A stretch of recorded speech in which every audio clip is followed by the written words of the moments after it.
Welcome, Greek U Nation, to episode number 369 of the Fraternity Foodie Podcast. I'm your host, Mike Eilon, CEO of Greek University. I'm a speaker and an author. Our third book is out. It's called From Letters to Leaders, Leveraging Your Fraternity or Sorority Experience to Land Your Dream Job. So go and pick up that book today on Amazon.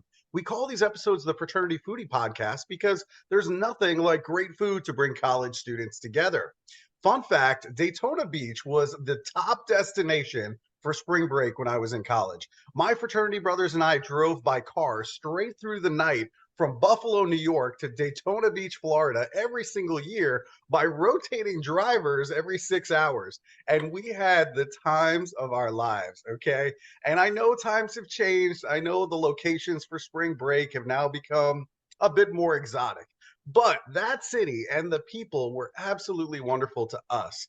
And speaking of amazing Daytona Beach residents, let's talk to our next guest. Through public speaking and client coaching, Teresa Rand inspires individuals to be their best selves and surround themselves with other successful people. As the founder and president of Rand Consulting, her firm specializes in speaking, training, and career coaching for individuals and businesses. As a former CEO, having managed budgets of up to $35 million and being responsible for more than 1,000 employees, Teresa understands the challenges of being in business, whether in corporate America or as an entrepreneur. She is passionate about helping leaders achieve their dreams of climbing the career ladder, earning their seat in the C-suite, and working in an inclusive organization. Welcome to the show, Teresa. All right. It's great to be here, Michael. And I love the Daytona stories because I did not grow up here and my mother would not allow me to come to spring break, but my brother did. I mean, what's up with that? Why is it that the boys get to go on spring break, but unfortunately the sister is at home? What's up with that? Primarily because my brother came, he was an older brother, and told my mom I had no business there. Well, he's probably right about that. Exactly. So you got to love a big brother, right? Gotta love that protective big brother. Listen, I have two younger sisters, so I totally get it. Yeah. I probably would have said the same thing to my parents. Yes, I was not a happy teenager, but I now get it. Now you get it. All right, so let's talk a little bit about some of the earlier days. I mean, you decided on Jacksonville University for your undergraduate experience. Tell our audience, why did you choose Jacksonville? Well, first of all, I think the most important thing to know is I didn't go to college the traditional way. I waited a little, got married, had some kids, all of those things. So I actually didn't start college until I was in my 30s. And I had moved to Jacksonville. I'm originally from Georgia, but I had moved to Jacksonville, Florida. And Jacksonville, back then, you didn't do online classes. I mean, even though I went late, it was still in the late 90s, early 2000s. And so I picked an adult education program that JU had. It was a fast track. Doesn't mean it was easier. Matter of fact, it was probably harder, but I had to sit my rear end in a class 2 nights a week from 6 to 10 after working all day. So Jacksonville University obviously has a great reputation as a school, and I grew to love it and stayed there and graduated from there. That's fantastic. Well, I tell you what, I mean, the percentage of adult learners are going up.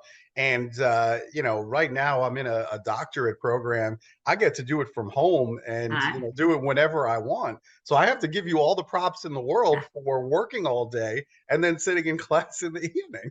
Exactly. And then when I started working on my MBA, which I did not finish, I came very close. And finally, I just said, I'm done. I had 5 classes left, but it was online by then. Yeah. And it was much easier than, although there is some benefit to physically doing it, getting it over with. There's no procrastination. You either go to class or you don't. Right. Absolutely. So it's a mixture. It's never too late if you want to finish up your MBA. I mean, I'm just throwing that out there. I know. And somebody who's working on their doctorate, I hear you. I hear you. Yes. It's a lot of work, but you know what? It's rewarding and finishing. I mean, there's just nothing like that feeling. So There is nothing like an education. So, tell our audience, because what's really interesting about you is you served as the president and CEO of Volusia Flagler Family YMCA for over 10 years. I Mhm. mean, what was that experience like? I'd been with the Y 20 years before I took the CEO position. I had been Mhm. in Georgia, Jacksonville, and then came to Daytona as the CEO. And it was two associations that had merged. So there were two Ys on one side, four Ys on another side, plus a resident camp in the middle. So it was challenging at first because you had two very separate organizations, even though they carried the same name, different board of directors, different cultures. And so bringing all that together was challenging, but we did it. And I'm glad to say I served there 10 years. I loved it and just decided I was ready to do something else. When you become the CEO of a nonprofit, Michael, your job technically is fundraising. And Mhm. so I was kind of tired and burnt out on fundraising. So I decided, I gave a 1 year notice. They kept me on for a year and a half, as hired a new CEO, and I started my business. So being a CEO was great experience. Yeah. Listen, I've been there as well. And, sometimes I think people look at the job of CEO and they assume certain things. It looks very glamorous, right? And Uh, you get the title and all of that. And then you realize that the job function is actually maybe a little bit different than what you thought it was going to be. And, managing two boards, I mean, I reported to one board of directors, and that was a challenge and a half. I can't even imagine reporting to two boards of directors, because they're probably pulling one side of you to the right, the other side of you to the left. And it's like, guys, I mean, what do you want me to do here? Absolutely. Thankfully, they did all come together and form one board, but it Oh, that's still good. functioned because you got half the board that liked one way and half the board that liked another way. And so even though it was one board, it was still 35 people. It's a So lot. everybody's got a diverse opinion. But that teaches you a lot. Your board members aren't all alike. And guess what? Neither are your employees. Yeah.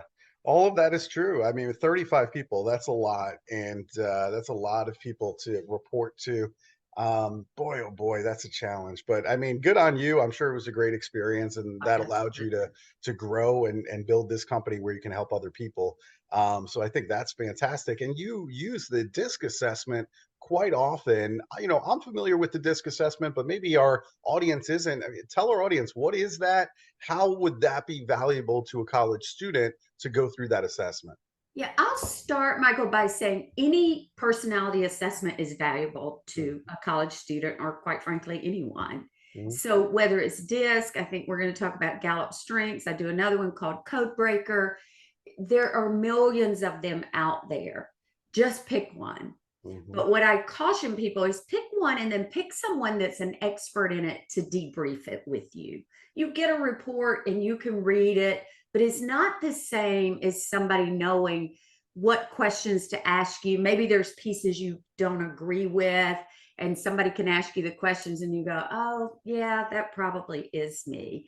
But DISC stands for direct, influential, steady, and compliant. So it's 4 traits that are measured on a graph. But what I love about this, Michael, is that there's 3 graphs on the one that I use, and it shows how you are publicly, how you are privately, and what's the difference between the two.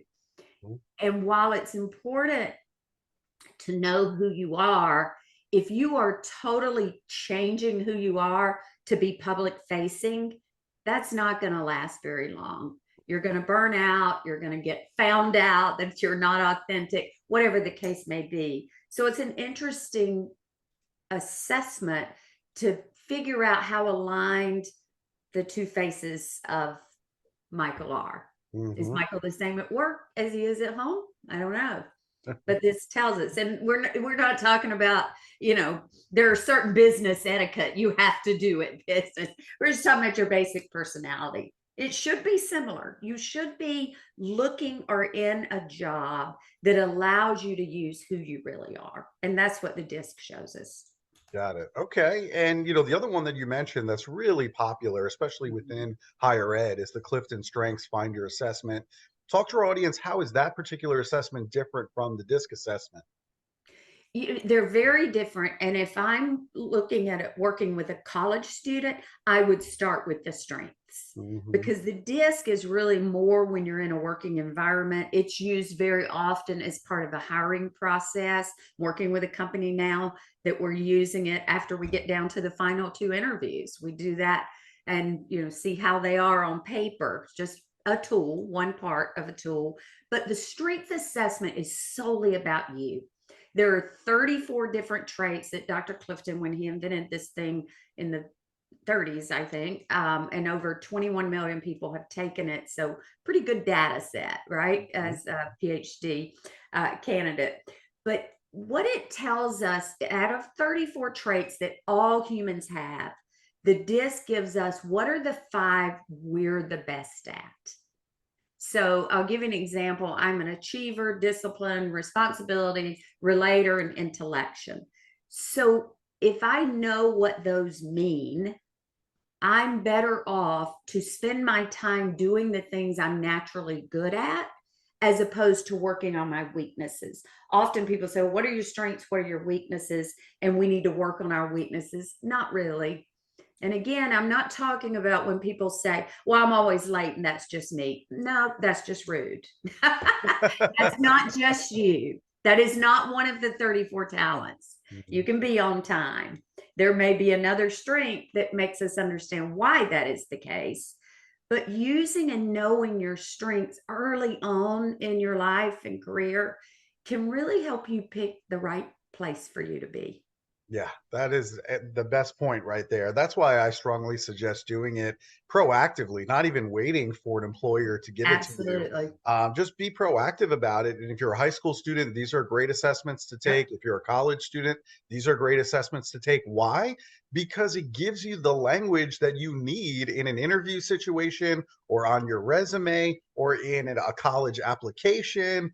This gives you the language that you need, where the person on the other end is going to be familiar with Clifton Strengths already, and they're going to say, aha, this person understands the benefit of Clifton Strengths, and now I know how this person fits into my team, and if it's a Absolutely. good hire or not a good hire. It just gives you the language that you need, that common language with the person sitting across the other side of the desk from you, so that way everybody understands who you are, how you fit into the team, and that you've actually prioritized this assessment for your own knowledge and your own use. Absolutely.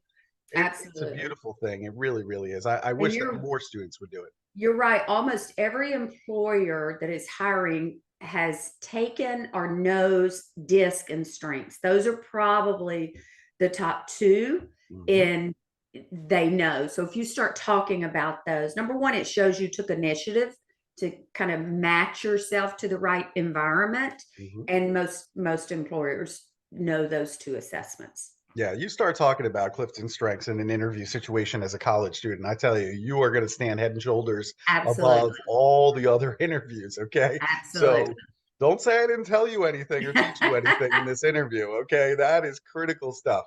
Now, the college students, they are incredibly stressed out at the moment for various reasons. I mean, we can talk about the economy, the cost of higher education is just completely out of hand. And so they need help. What are the mindfulness-based stress reduction techniques that you teach your clients? I'm certainly a fan of meditation, Mhm. and I think more and more people are understanding the benefit of meditation.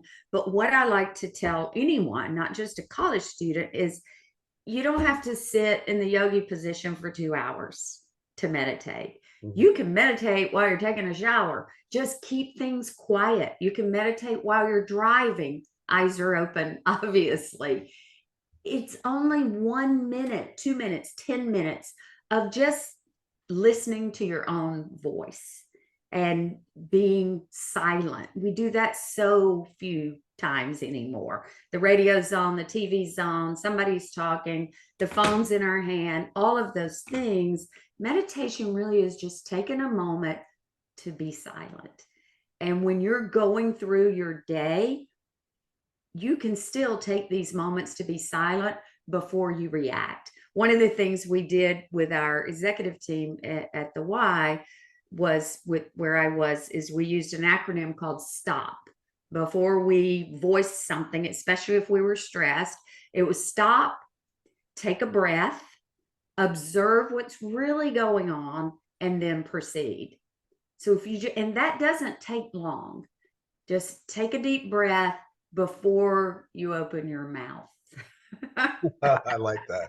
That's really, really good advice. And, the other thing that I was wondering about, and you have great perspective here to share, is, there's a whole bunch of either college seniors listening right now, recent college graduates who are at least listening right now. What is your advice to them for the people who are just about to start their career?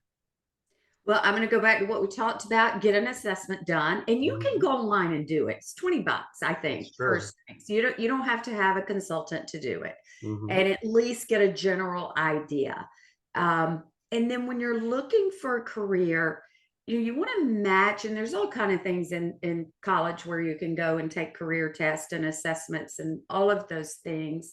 So you really want to look for a job that matches the kind of people you want to work with, the kind of environment you want to work with. And, nowadays it's the whole hybrid. Do I want to work hybrid? Do I want to go in? Do I not want to go in? There's so many different choices.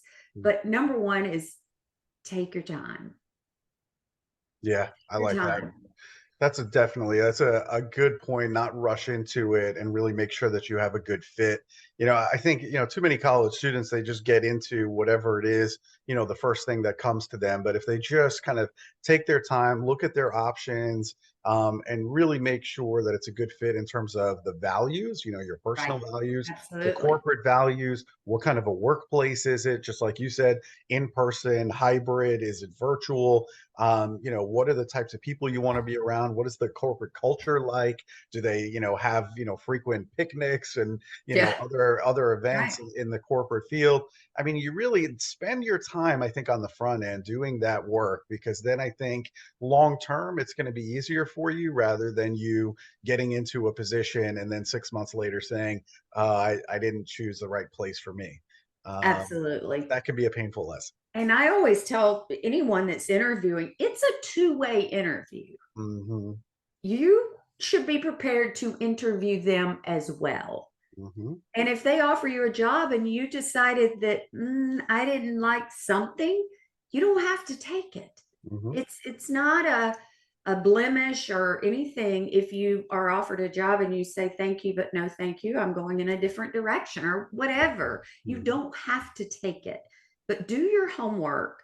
Some of the worst interviews I ever did was when I'd say to somebody, what do you know about the Y? And they'd go, well, I know the YMCA song. I'm like, no, that's probably not going to help you.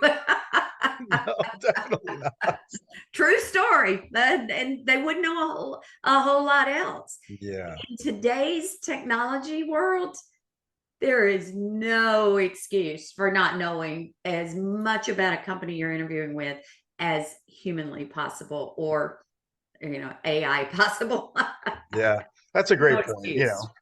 Yeah, spend your time doing some research on the company, I think, is really important. Spend your time, if you can, through LinkedIn. Try to find out who the hiring manager is, who's going to be in that interview. Research their background so you're familiar with them. People love to talk about themselves. That's just like a little hint there. So if you do your research on the front end and then you have some questions built in for the person who's interviewing you about their day, their work day, tell me about, what does lunch look like around here? Are you at your desk and basically just like shoveling food in your mouth and getting right back to work? Or what does that look like every day? Right? I mean, absolutely. This can give you some cues in terms of what the culture is like if you ask the right questions. But being prepared and understanding the company backwards and forwards before you go in, again, that will also set you apart, I think, from other people who are going through. And check your own LinkedIn and social media sites as well before you go. because rest assured they are checking them. 100%, 100%. I mean, that's like the first thing that I do when I'm about to meet somebody is just to go through their LinkedIn profile We so all I do. understand their background. I mean, Right. we all use it. And so, and that's another point. If you don't have a LinkedIn profile with a professional photo, you need to go and create Get that one. like yesterday. Absolutely. Like, if you don't Absolutely. exist on LinkedIn, I mean, come on now. Where are Yeah. we? What are we Right. doing? Yep. Absolutely. So, All right. So, the other thing that's really interesting for me anyway is I love looking at the different generations in the workplace. And ultimately, today's college students, you're going to be working with a whole bunch of different generations. You're going to be working with people who are Gen X like me. You're going to be working with boomers potentially. So, how can these college students have better relationships with people of different generations? this question is fascinating in so many ways because there can be as many as four generations now in a workplace. Mhm. And right, wrong, and different, the people in charge are usually the Gen X's or the baby boomers for right now Mhm. because we're working longer and longer. I actually do a podcast and I interviewed a millennial the other day, and she said, I finally quit my job and started my own firm because you guys are never going to quit working. That's hilarious.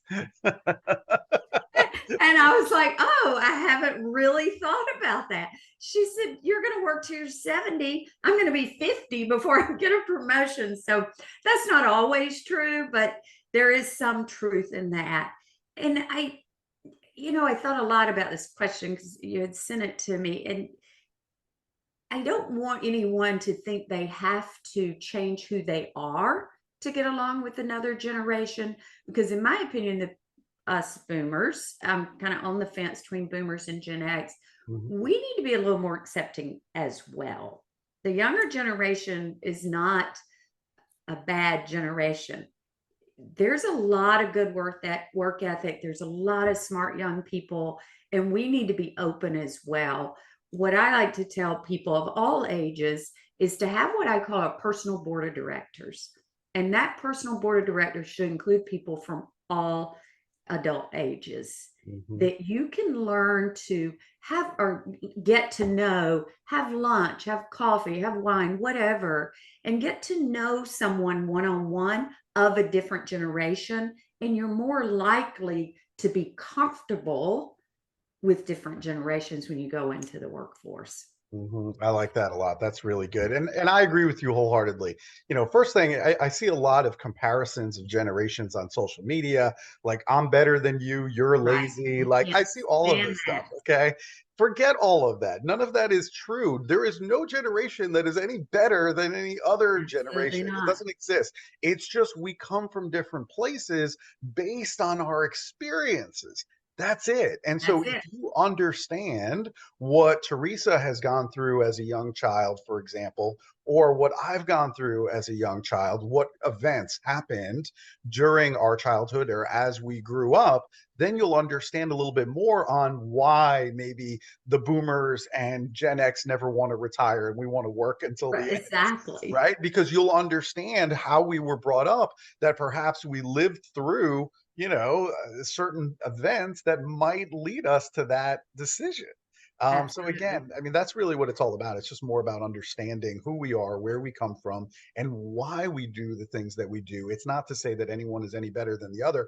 And the other thing that I also want to say to some of the older generations, please don't tell me that, today's college students are lazy, because I got to tell you, Gen Z is the most driven generation I have ever seen. Simply not true. It's just not true. It's just not true. That might be a stereotype in your mind. Maybe you're thinking of another generation that will remain nameless. But but the bottom line is today's college students are driven and they want to make the world a better place. So thank God they're here. Okay. Absolutely. I just want to Absolutely. make And that that clear. other generation are our children. Right. We're responsible for them. That's a great point. I Teresa, mean, I'm glad you brought that we up, all because the are. reality is we created, We created it. maybe some of the generation that might be on the lazy side. Okay. It's because of us. It's because of the way we were raised by our parents and then ultimately how we raised our Right. kids. You got to understand Absolutely. that. Absolutely. That's a Be great point. authentic, be yourself. And, if you don't get along with someone in another generation, I can tell you it's probably not because they're from another generation. It's Mm, probably more than that. yeah, it's You know, probably deeper than that. you just, I would not overthink that. Hmm. But, most of the time when I'm asked this question or I have this conversation, I'm talking to the older generations about being more adaptable than I am the younger generation. I think you're right about that. I If think you're you're going to absolutely force them to come to work 9 to 5, Monday through Friday, and you go around saying, I can't find any employees that want to work, maybe they just don't want to work for you. there you go. You Thank know, you for saying that. I wasn't going to say it, but you said it. you Yeah, might maybe want they to don't want look. to come to work for you, and maybe you got to understand the work environment today and understand that people have choices. And Absolutely. if you're going to have maybe a hybrid work environment, that might look a little bit more attractive than forcing me to sit at my desk 9 to 5 Absolutely. every single day. So maybe if we had a hybrid system where I can work from home once a week, that makes it a little bit more attractive because we all like to have some downtime. We all like to spend time with our cat or our dog at home Exactly. and just kind of have a day where there's no distractions like you would have in the workplace constantly. Right. So, maybe they don't want to work for you. That's the And, key. Michael, I'm working with a firm right now, helping them hire a senior level position. Mhm, So they have a recruiting firm, and then I'm part of it on the personality assessment and interviews. mhm. And we went through some candidates yesterday, and this is a mid 6-figure job, good job. And the candidates are saying, I will work in the office 2 to 3 days. I will commute. They're telling you up front on their bio Mhm. that they are giving the recruiters, this is what I'll do. Ooh, wow, there you go. Well, I mean, hey, in a job market such as this, where sometimes it's hard to find talented Yeah, people at that level, they can determine what the workday is going to absolutely. look like. And And if you're not on board with it, then oh well, they'll just work somewhere else. we're interviewing a few that said they'll commute 2 days a week. Amazing, just Okay. amazing. Wow, that's just incredible. Different The other world. thing I wanted to talk to you about something else too, because I mean, everybody who's listening right now, they all want to get a promotion at work. They want more money, they want more title, they want all the fancy things. So, is there a proven way to get that promotion that you want at work? The proven way is to do the job you're currently in the best you can do it. It's not constantly looking at the next step. You need to have a plan and a goal for where you want to go. But if you do a crappy job where you are because you think you can do a better job if you get promoted, that's not going to get you promoted. So, number one, do the best you can at the job you're in. Number two is have a conversation with the person that supervises you, whether it's at your evaluation time or just over a cup of coffee at a break. You let that person know what your goals within the organization are. So Mhm. often we make these goals and we don't tell anybody. Right. Well, your boss is not a mind reader. Have that two-way conversation so that they know what you're thinking and can help you get there. And if they don't want to have that conversation and don't want to help you get there, you might need to make a different goal and a different plan, but at Mhm. least you know. But the number one thing is show up, suit up, and work. Yep. Amen. Work. And if you have a good boss, they'll tell you what pieces you're missing in order to get to the Absolutely. next level. If you have a good boss, and even if you don't, even if your boss doesn't want to have that conversation, understand there are networking organizations out there. We can Yep. talk about Rotary, we can talk about Kiwanis. There's all kinds of organizations, Chambers. civic Yep. organizations, chambers of commerce in every Yep. city. There are people that you can go and meet with on a weekly basis, and then you can benchmark yourself against those people who are in the positions where you want to be and ask Absolutely. yourself, what do they have that you don't? Is it public speaking skills? Right. Is it a certification? Well, they have a CPA certification. Okay, but if I want to be the top accountant in town, I better have a CPA license, Right. right? So there's things that you might need, and you can benchmark yourself and figure out Right. what you need to get that promotion, to get that higher position. Yeah, So hopefully absolutely. that's helpful. Now, what if somebody is listening right now to you and they are in a job that they are absolutely miserable in, whether it's the position, what they're doing all day, or maybe their boss is terrible. That's another reason why people leave their jobs all the time. They don't like their supervisor. I mean, That's the let's just number call one it what it reason. is. Yeah. So, I mean, what should they do if they're in a job that they absolutely hate? Make a plan. I'm a huge planner. Mhm. Try your best, unless there's something unethical or anything like that going on, any kind of abuse or hostile work environment. Make a plan.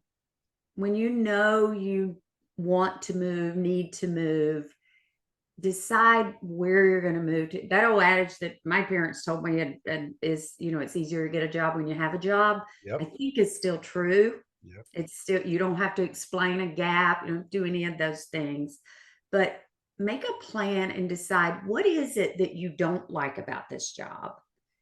Because so often I see people that leave one job and they end up in the same type of situation because they really haven't done some soul searching to figure out what is it that I'm unhappy with in this job, and how can I use that knowledge to look for another job that is different from what I have.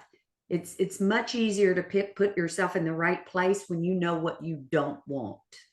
Yep. Great advice. And I agree with you completely. I mean, assuming that there's no like abuse or anything like that Right. going on at the office, keep that job. Don't up and quit until you know where you're going. Okay. Right.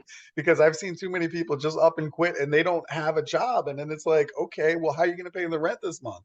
I Right. don't know. I mean, and I'm like, come on, like we got to do better than this. Absolutely. Oh my gosh. You All can make right. it through. You can make it through till you get that other job. Absolutely. Now, we do love great food, and there is nothing better than Daytona Beach in terms of great food. The next time I'm in Daytona, where should I be going for a great meal? Okay, so I'm going to assume you like Italian. I do. And there is a place here. I think Mario's has been around probably 50 years, family owned. Uh-huh. Has a little neat little bar area, but the dining room is still from the 70s. They've not Beautiful. really updated it. It's dark, it's like the old Italian, but the food is fabulous. And it's actually in Ormond Beach, not Daytona Beach. But if you know anything about Next this door. area, every town's a mile away. Right. So I thought about, there's a lot of good restaurants here, but that's the one that it's kind of a hidden jewel that all of us locals go to. I love it. All right, I'm going to go and check it out. I've never been Yep. there before, but I'm going to go and check it out the next So time good. I'm in Daytona. I can't wait. Good, good. All right. So, if our student listeners, if they want to bring you in to speak on their campus, maybe they could use some assessments, they can use some career coaching. Where should they go in order to connect with you? It's really easy. It is Teresa without an H, Teresa, teresarand.com. And it shows you everything I do. I actually do a lot of work with our local college, bringing in speakers, working with their entrepreneurial. We have an entrepreneurial grant we've gotten the last 3 years. So I facilitate a portion of that grant and speak to the students. So yeah, I love working with colleges, and it's easy. teresarandconsulting.com. Fantastic. Well, thank you so much, Teresa. I really appreciate you sharing all of this expertise with our college students. All too often they're looking at each other, another college student, for advice. Right. And I'm like, come on. I'm like, there are great mentors out here like Teresa that are, with decades of experience to Absolutely. help you. Let them guide you. Find a mentor that will help to guide you, that's been there and done that. And I'm telling you that you can avoid all kinds of mistakes that Teresa and I have made over our own careers. Absolutely.